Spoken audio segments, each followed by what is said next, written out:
He visto a la niña Ana. No era hermosa en grado notable, pero sí más que otras niñas de su edad. No fue de ningún modo tan hermosa como lo fue María, pero era muy sencilla, inocente y piadosa. Así la he visto en todo el tiempo, como joven, como madre, como anciana, de manera que cuando veo a una campesina realmente sencilla, pienso siempre, esta es como Ana. Ana fue llevada a la edad de 5 años al templo, como más tarde María. Vivió 12 años allí y a los 17 volvió a su casa. Entretanto tuvo su madre una tercera hija llamada Maraja, y Ana encontró a su vuelta a un hijo de su hermana mayor Zoe, llamado Eliud. Maraja consiguió más tarde la posesión de la casa paterna en Séforis y fue madre de los discípulos Arastaria y Cocharia.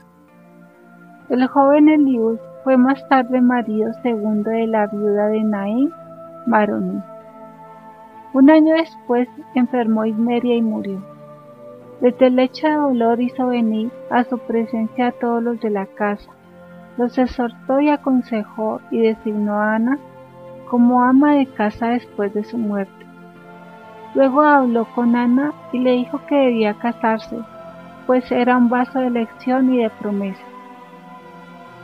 Tercero, San Joaquín y Santa Ana. 1 año y medio más tarde se casó Ana con Elí o Joaquín, también por un aviso profético del anciano Arcos.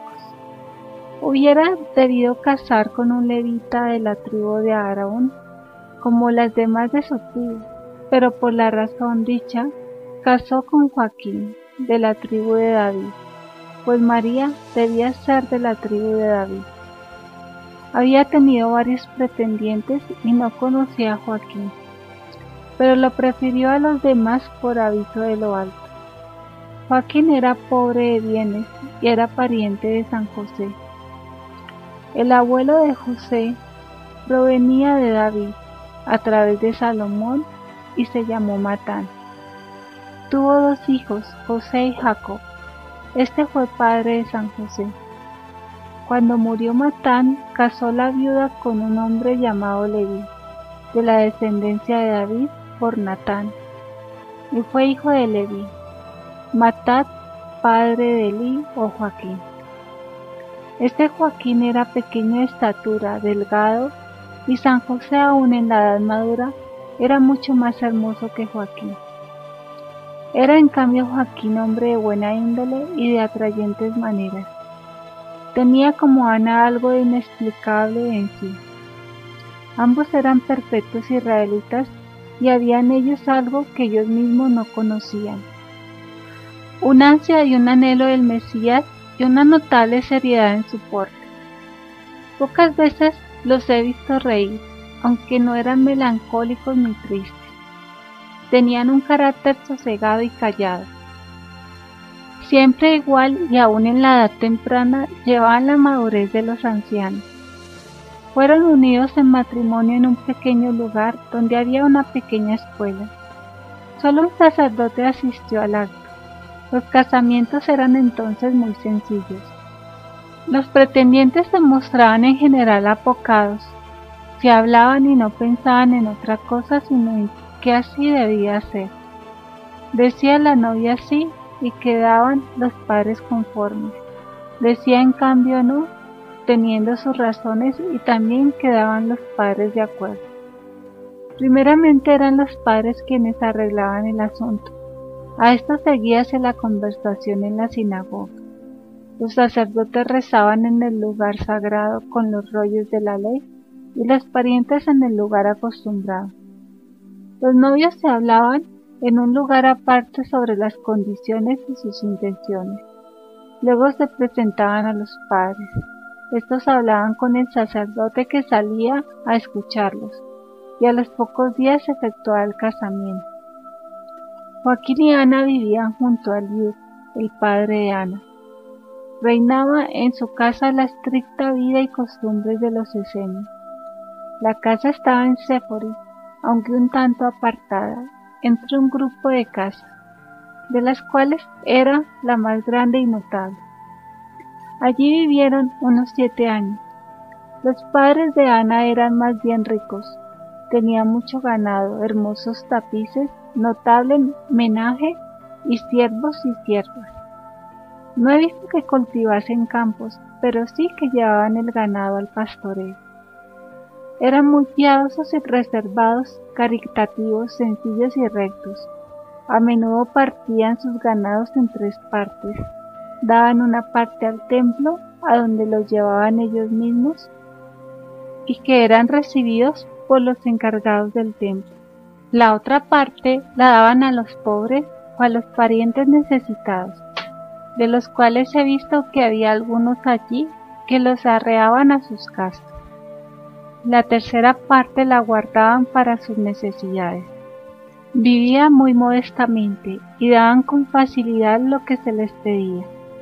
Por eso yo pensaba en mi niñez: el dar produce riqueza, recibe el doble de lo que da. He visto que esta tercera parte siempre se aumentaba y que muy luego estaban de nuevo con lo que habían regalado y podían partir de nuevo su hacienda entre los demás. Tenía muchos parientes que solían juntarse en las solemnidades del año. No he visto en estas fiestas derroche ni exceso. Daban una parte de la comida a los pobres. No he visto verdaderos banquetes entre ellos. Cuando se encontraban juntos se sentaban en el suelo sobre tapetes en rueda y hablaban mucho de Dios con grandes esperanzas. A veces había entre los parientes gente no tan buena que miraba mal estas conversaciones y cómo dirigían los ojos a lo alto y al cielo. Sin embargo, con estos malos, ellos se mostraban buenos y les daban el doble. He visto que estos malcriados exigían con tumulto y pretensiones lo que Joaquín y Ana daban de buena voluntad. Si había pobres entre su familia, les daban una oveja o a veces varias. En este lugar tuvo Ana su primera hija, que llamó también María. He visto a Ana llena de alegría por el nacimiento de esta niña. Era una niña muy amable, la he visto crecer robusta y fuerte, pero muy piadosa y mansa. Los padres la querían mucho. Tenían, sin embargo, una inquietud que yo no entendía bien.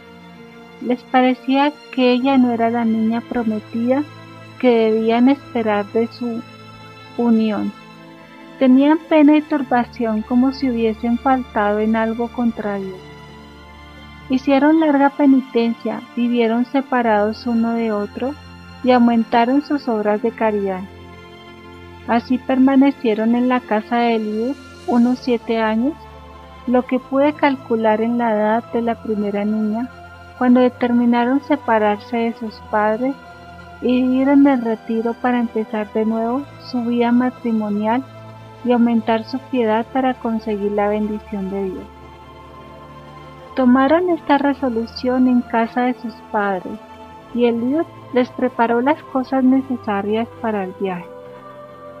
Los ganados eran divididos, separando los bueyes, asnos y ovejas. Estos animales me parecían más grandes que los de nuestro país. Sobre los asnos y bueyes fueron cargados utensilios, recipientes y vestidos. Estas gentes eran tan diestras en cargarlos como los animales en recibir la carga que les ponían. Nosotros no somos tan capaces de cargar mercaderías sobre carros como eran diestros estos en cargar sus animales.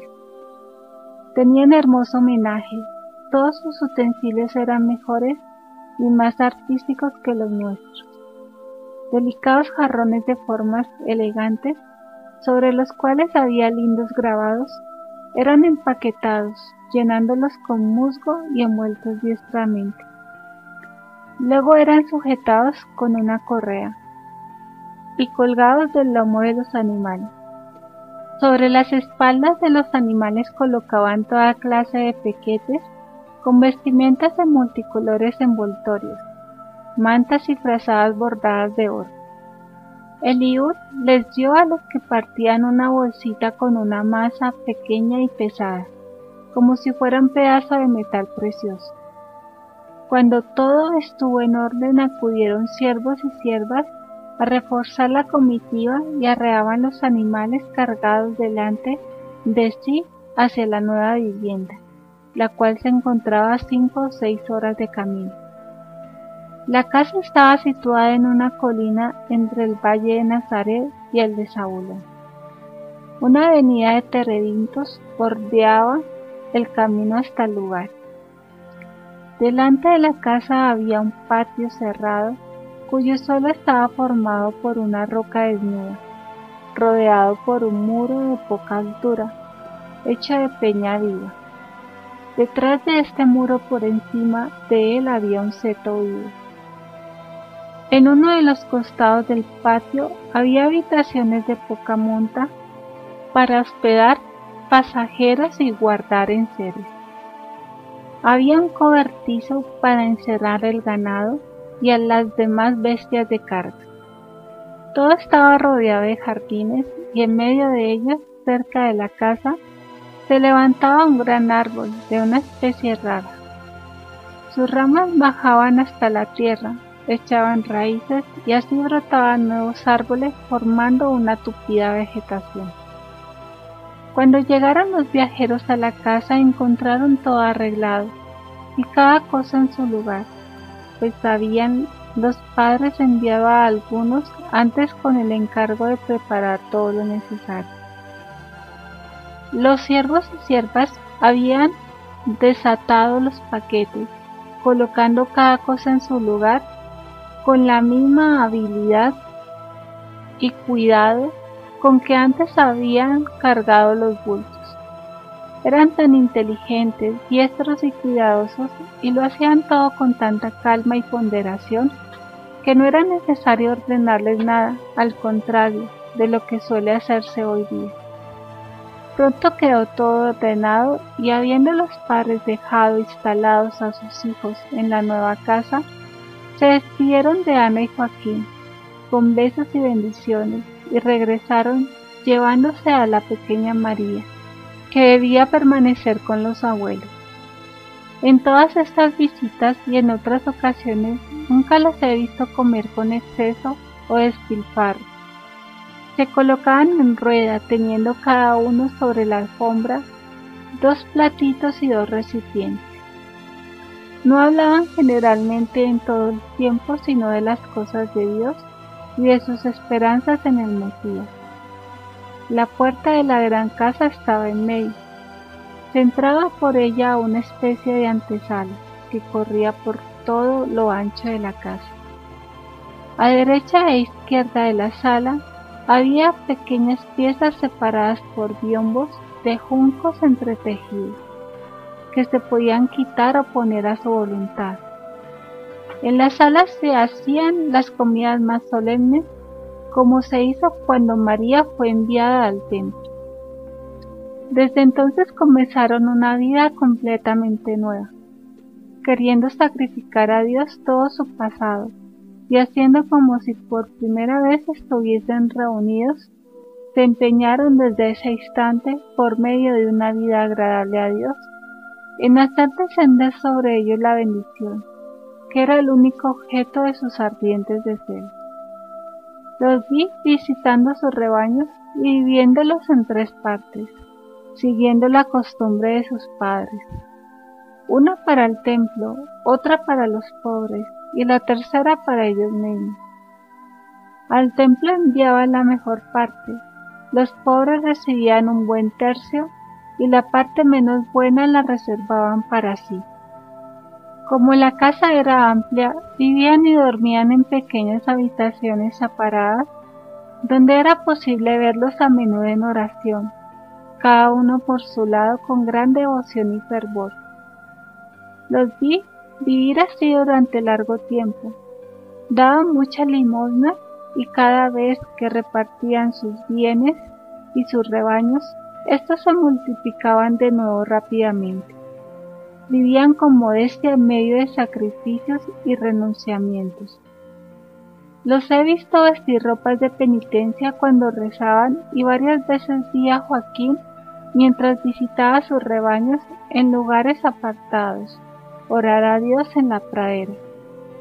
En esta vida penitente perseveraron 19 años después del nacimiento de su primera hija María, anhelando ardientemente la bendición prometida, y su tristeza era cada día mayor.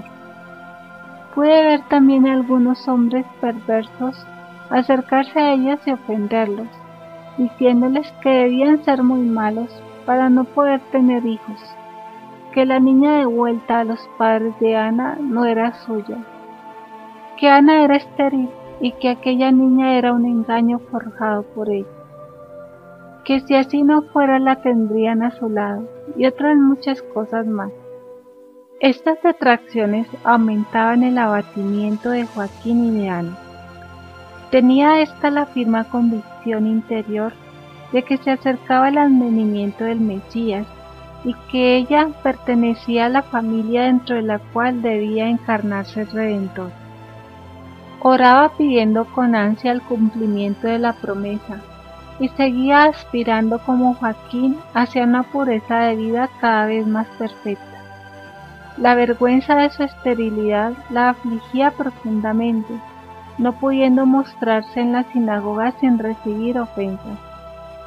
Joaquín, a pesar de ser pequeño y delgado, era de constitución robusta.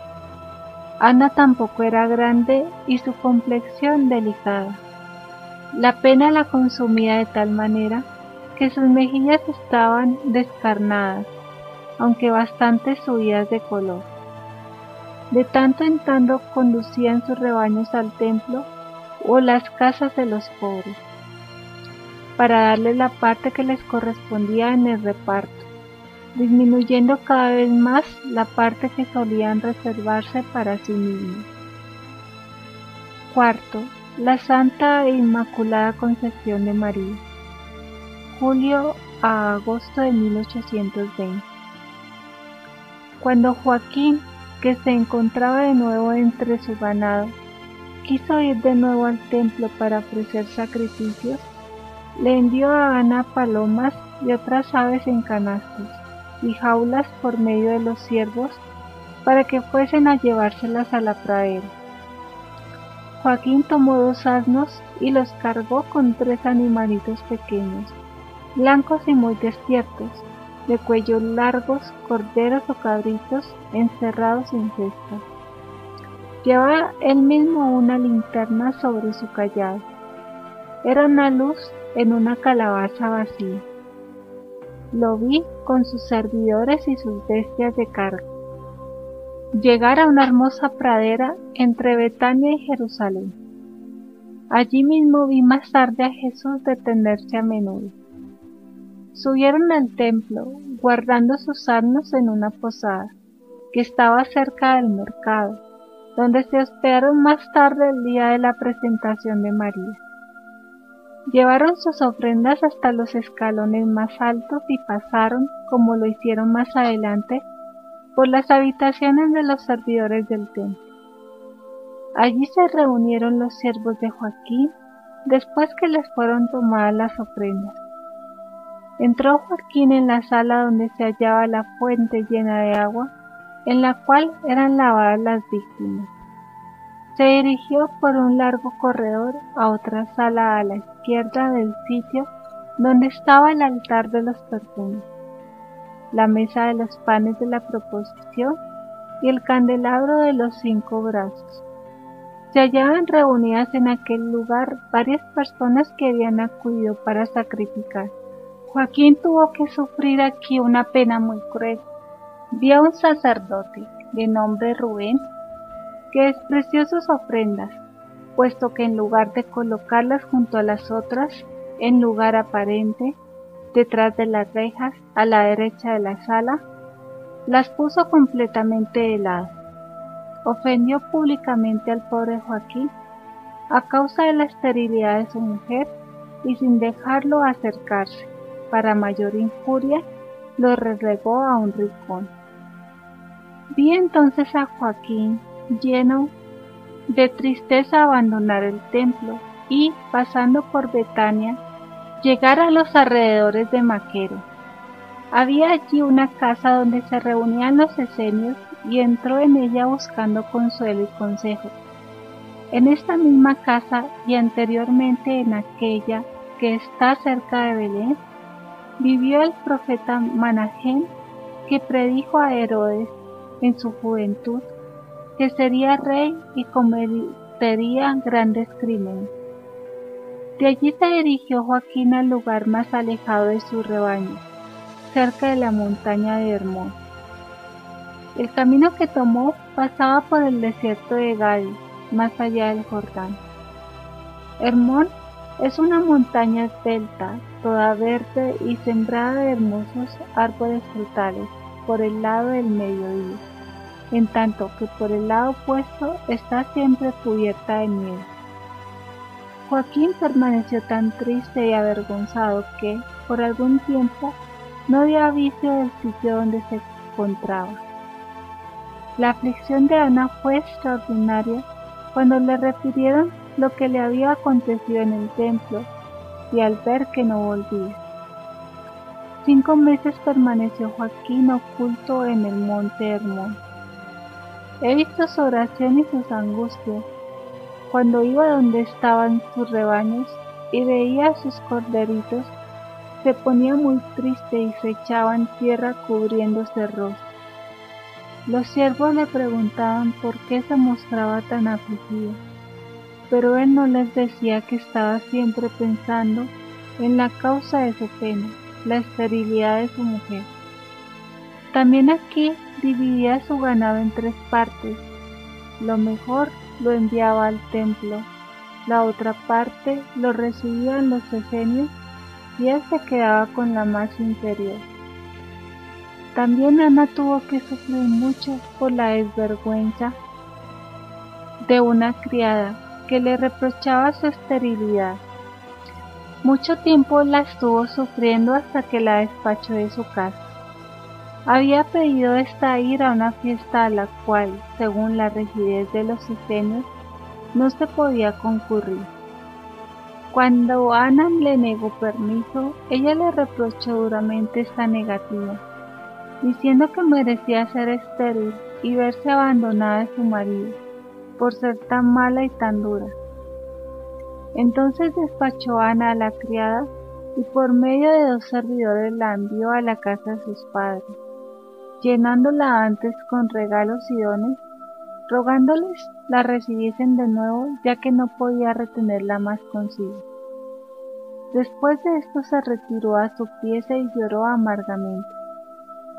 En la tarde del mismo día se cubrió la cabeza con un paño amplio, se envolvió toda con él y fue a ponerse bajo un gran árbol en el patio de la casa. Encendió una lámpara y se entregó a la oración.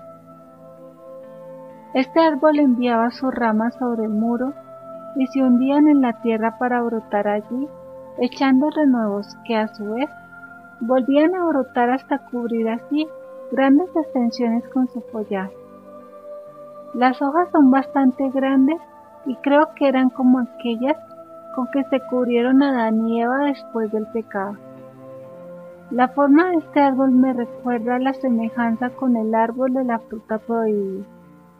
Los frutos cuelgan comúnmente de a 5 en la punta de la rama. Tienen forma de peras. El interior es carnoso, con venas como de sangre, y tienen en el medio un lugar vacío donde están las pepitas dentro de la parte carnosa. Las hojas más grandes las usaban los judíos para techar las chozas y adornar las paredes, ya que puestas en forma de escamas se juntan y encuadran muy bien. Alrededor de este árbol había una glorieta con asientos. Permaneció aquí mucho tiempo Ana clamando a Dios y diciendo: si quieres, Señor, que yo quede estéril, haz que al menos mi piadoso esposo vuelva a mi lado. Entonces se le apareció un ángel, venía de lo alto y se puso delante, diciéndole que pusiera en paz su corazón, porque el Señor había oído su oración, que debía a la mañana siguiente ir con 2 criadas a Jerusalén y que entrando en el templo bajo la puerta dorada del lado del valle de Josafat encontraría a Joaquín. Añadió que él estaba de camino a ese lugar, que su ofrenda sería bien recibida y que allí sería escuchada su oración. Le dijo que también ya había estado con Joaquín y mandóle que llevase palomas para sacrificio y anuncióle que el nombre de la criatura que tendría luego lo vería escrito. Ana dio gracias a Dios y volvió a su casa contenta. Cuando después de mucho rezar en su lecho se quedó dormida, he visto aparecer sobre ella un resplandor que la penetraba. La he visto avisada por una inspiración interior, despertar e incorporarse en su lecho. En ese momento vi un rostro luminoso junto a ella, que escribía con grandes letras hebreas a la derecha de su cama. He conocido el contenido de la frase palabra por palabra. Expresaba en resumen que ella debía concebir, que su fruto sería único y que la fuente de esa concepción era la bendición que había recibido de Abraham. La he visto indecisa pensando cómo le comunicaría esto a Joaquín, pero se consoló cuando el ángel le reveló la visión de Joaquín.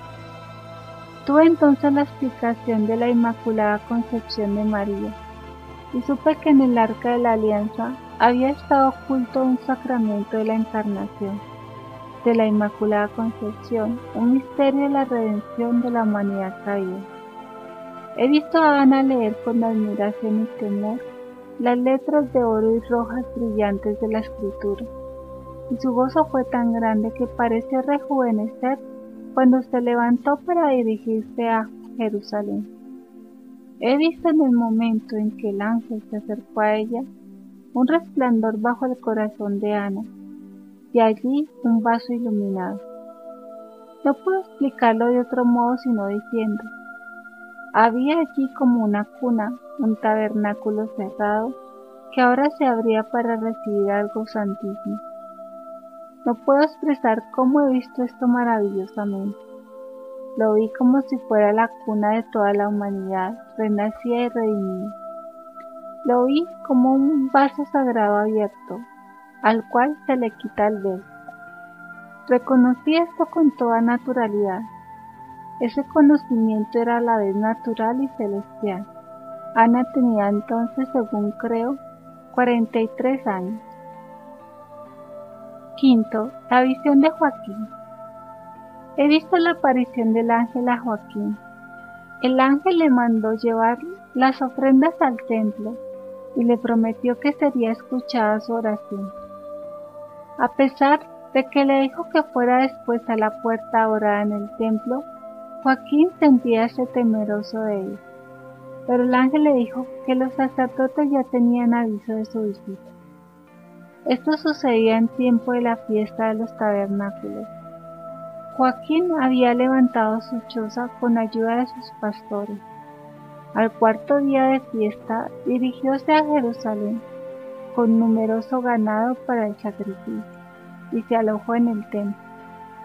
Ana, que también llegó el mismo día a Jerusalén, fue a hospedarse con la familia de Zacarías en el mercado de los peces y se encontró con Joaquín al finalizar la fiesta.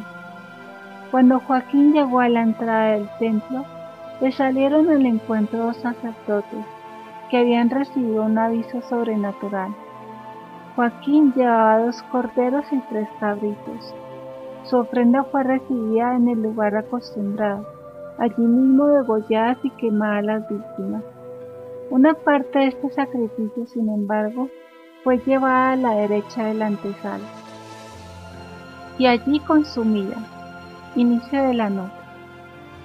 Según la tradición judía, varias partes, especialmente el nervio de la cadera, que en la lucha de Jacob con el ángel fue tocado y se secó, no eran quemados sobre el altar, sino cerca de allí hacia el oriente, sobre el montón de cenizas. Fin de la nota. En el centro del lugar estaba el gran sillón desde donde se enseñaba. Mientras subía el humo de la víctima, descendía un rayo de luz sobre el sacerdote y sobre Joaquín. Hubo entonces un silencio general y gran admiración. Luego vi que dos sacerdotes llevaron a Joaquín a través de las cámaras laterales hasta el Sancta Sanctorum, ante el altar del incienso. Aquí echó el sacerdote incienso, no en granos, como era costumbre, sino una masa compacta sobre el altar. Inicio de la nota.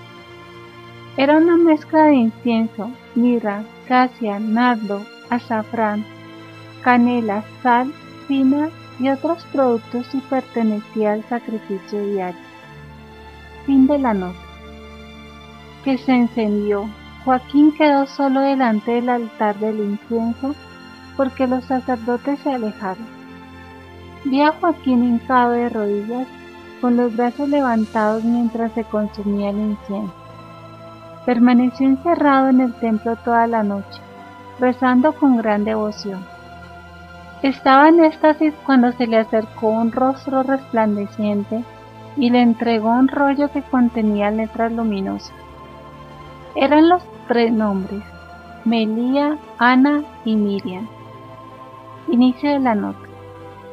Diversas formas de nombres de Joaquín, Ana y María. Fin de la nota. Junto a ellos veíase la figura del Arca de la Alianza o un tabernáculo pequeño. Joaquín colocó este rollo escrito bajo sus vestidos junto al corazón. El ángel habló entonces: Ana tendrá una niña inmaculada, y de ella saldrá la salud del mundo.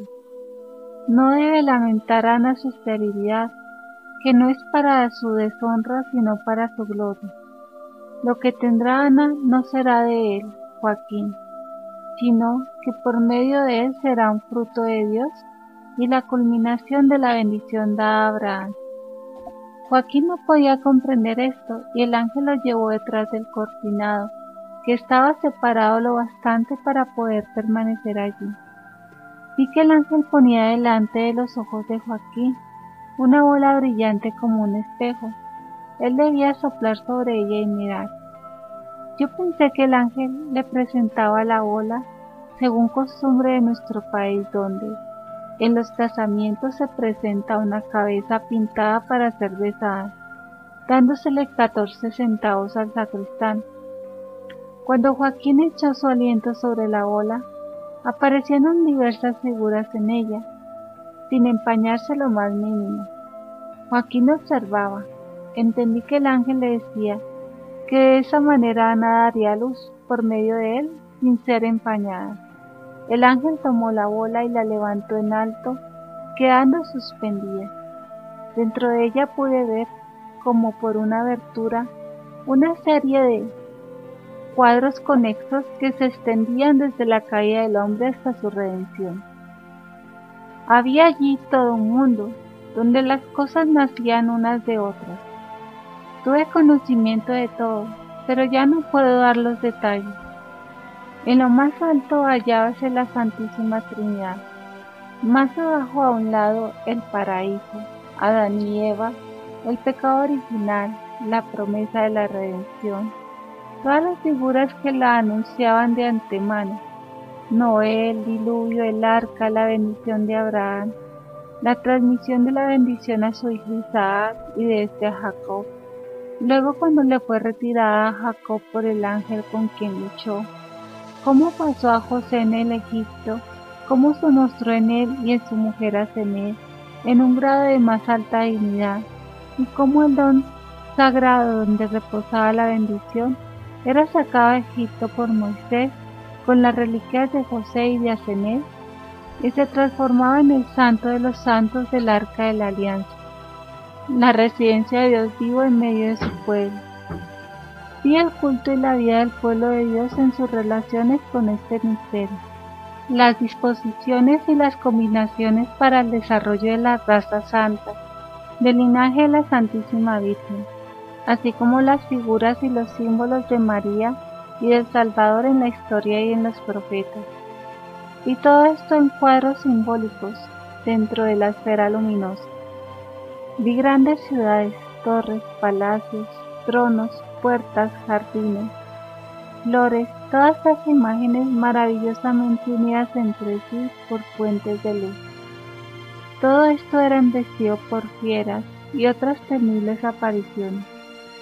Estos cuadros mostraban cómo la raza de la Santísima Virgen, al igual que todos los santos, había sido conducida por la gracia de Dios a través de combates y asaltos. Recuerdo haber visto en esta serie de cuadros un jardín rodeado por densa valla espinosa, a través de la cual se esforzaban por pasar, en vano, una cantidad de serpientes y bestias repulsivas semejantes. Y también una torre muy firme, asaltada por todas partes por guerreros, que luego eran precipitados desde lo alto de las murallas. Observé muchas imágenes análogas que se referían a la historia de la Virgen en sus antepasados. Los pasajes y puentes que unían el conjunto significaban la victoria obtenida sobre obstáculos e interrupciones que se oponían a la obra de la salvación. Era como si una carne inmaculada, una sangre purísima hubiesen sido puestas por Dios en medio de la humanidad, como en un río de agua turbia, y debiesen a través de muchas penas y esfuerzos reunir sus elementos dispersos, mientras el río trataba de atraerlas hacia sí y empañarlas, pero al final, con la gracia de Dios, de los innumerables favores y de la fiel cooperación de parte de los hombres, esto debía, después de oscurecimientos y purificaciones, subsistir en un río que renovaba sus aguas sin cesar, y elevarse fuera del río bajo la forma de la Santísima Virgen, de la cual nació el Verbo, hecho carne, que habitó entre nosotros. Entre las imágenes que contemplé en la esfera luminosa había muchas que están mencionadas en las letanías de la Virgen. Las veo, las comparo, las comprendo y las voy considerando con profunda veneración cuando recito las letanías. Más tarde se desarrollaban en estos cuadros hasta el perfecto cumplimiento de la obra de la Divina Misericordia con la humanidad, caía en una división y en un desgarramiento infinitos. Por el costado del globo luminoso opuesto al paraíso, llevaban los cuadros hasta la Jerusalén celestial. Inicio de la nota. María de Agreda dice, en sus visiones sobre la vida de la Virgen, que le fue explicado que la nueva y celestial Jerusalén, de que habla el Apocalipsis, capítulo 22, no es otra cosa que la Virgen Santísima. Fin de la nota. A los pies del trono de Dios.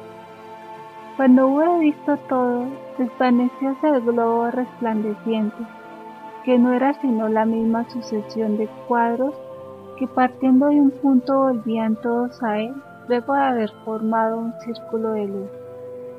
Creo que fue una revelación hecha a Joaquín por los ángeles, bajo la forma de una visión de la cual tuve yo también conocimiento, cuando recibo una comunicación de esta clase que me aparece siempre dentro de una esfera luminosa. Sexto, Joaquín recibe el misterio del arca de la alianza. Tomó el ángel sin abrir la puerta del arca algo de dentro. Era el misterio del arca de la alianza, el sacramento de la encarnación, de la Inmaculada Concepción, el cumplimiento y la culminación de la bendición de Abraham. He visto como un cuerpo luminoso este misterio del arca. El ángel ungió o bendijo con la punta del pulgar y del índice de la frente de Joaquín. Luego pasó el cuerpo luminoso bajo el vestido de Joaquín, desde donde no sé decir cómo, penetró dentro de él mismo. También le dio a beber algo de un vaso o cáliz brillante que sostenía por debajo con sus dos dedos. Este cáliz tenía la forma del cáliz de la última cena, pero sin piel. y Joaquín debió conservarlo para sí y llevarlo a su casa. Entendí que el ángel le mandó a Joaquín que conservase el misterio, y entendí entonces por qué Zacarías, padre del Bautista, quedó mudo después de haber recibido la bendición y la promesa de tener hijo de Isabel, bendición y promesa que venían del misterio del arca de la alianza. Solo más tarde fue echado de menos el misterio del arca por los sacerdotes del templo. Desde entonces se extraviaron del todo y se volvieron farisaicos. El ángel sacó a Joaquín del Sancta Sanctorum y desapareció. Joaquín permaneció tendido en el suelo rígido y fuera de sí. Vi que luego llegaron los sacerdotes y sacaron de allí reverentemente Joaquín y lo sentaron en un sillón, sobre unas gradas que solo usaban los sacerdotes. El sillón era cómodo y forrado en el asiento, semejante a las sillas que usaban Magdalena en sus tiempos de lujo. Los sacerdotes le echaron agua en la cara y le pusieron delante de la nariz algo o le dieron alguna cosa para tomar. En una palabra, lo trataron como a uno que se ha desmayado. Con todo, he visto que Joaquín quedó, después de lo recibido del ángel, todo luminoso, más joven y rozagante. Séptimo, encuentro de Joaquín y Ana. Joaquín fue guiado por los sacerdotes hasta la puerta del pasillo subterráneo, que corría debajo del templo y de la puerta derecha. Era este un camino que se usaba en algunos casos para limpieza, reconciliación o perdón. Los sacerdotes dejaron a Joaquín en la puerta, delante de un corredor angosto al comienzo, que luego se ensanchaba y bajaba insensiblemente. Había allí columnas forradas con hojas de árboles y vides, y brillaban los adornos de oro en las paredes iluminadas por una luz que venía de lo alto.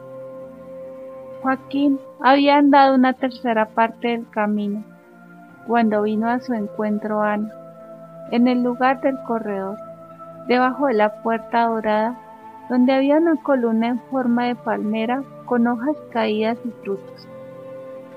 Ana había sido conducida por los sacerdotes a través de una entrada que había del otro lado del subterráneo.